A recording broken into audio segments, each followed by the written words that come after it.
reflects on your balance sheet check. You're done, all right. Timer, are you ready for our next? Sergeant Arms, are we ready for our next one? We'll now begin our Area 62 Tall Tales contest. Our first and only contestant is Tom Kent, judges. Now, Tom Kent with Uncle I, Tom Kent.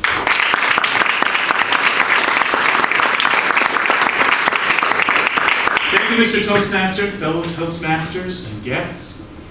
I am a recent new person here in Lubbock. I've been here for about a month and a half.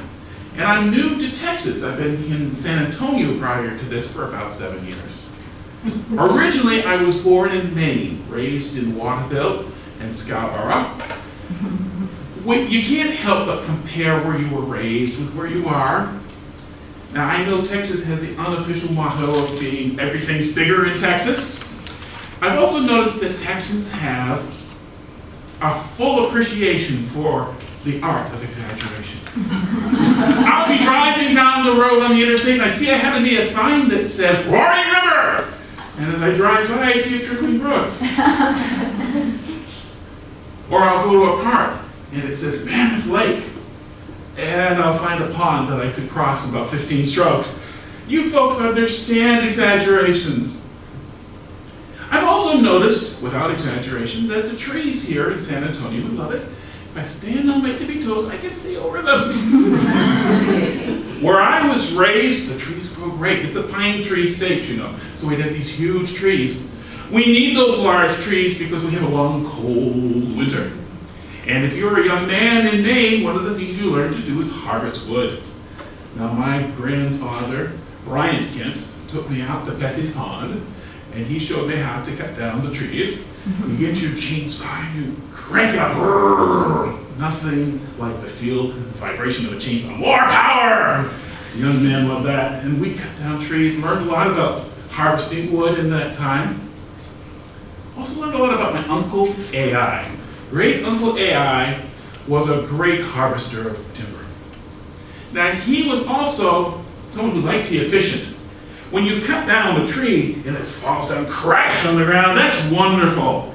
Then you have to go and limb it up. And that's a bit tedious.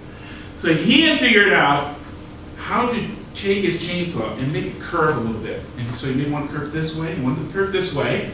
And so he'd be sawing down the tree, and as it starts to fall, he'd grab his two chainsaws and he'd get them up here across, and he'd run down as the tree's falling and limb it at the same time. Very efficient, my Uncle AI.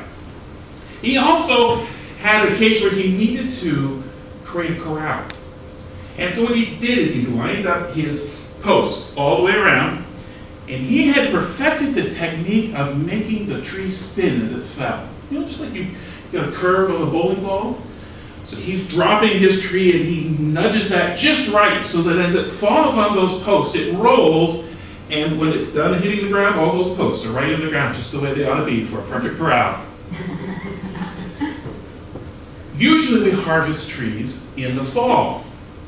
But this particular year, Uncle AI decided he had this big oak tree that he had to take down in the springtime. As he's cutting into that tree, getting deeper, all of a sudden the sap starts to come out of the tree. And it keeps coming out, keeps coming out. So he had to stand back and wait for it to finish. It was up on a hill going down to a road below. Before that sap finished coming out, the torrent had washed away 4 cars. The other thing you have to do when you're harvesting wood is split it. You put your wood up here, you put a wedge right there, knock it down with a sledgehammer a couple times.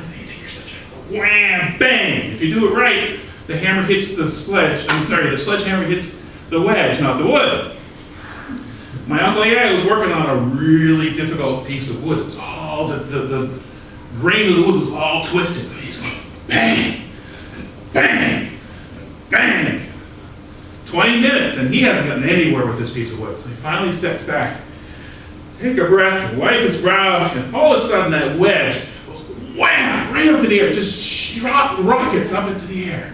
And as he watches it, and it's coming back down, and it hits a waterfall on the way down, and it hits an animal in the field, And that's how, when we came to visit Aunt Justina and Uncle AI at Christmas time, there was a Christmas goose on the table, there was spruce wood in the fireplace, and there was a new moose head above the mantel. Mr. Toastmaster.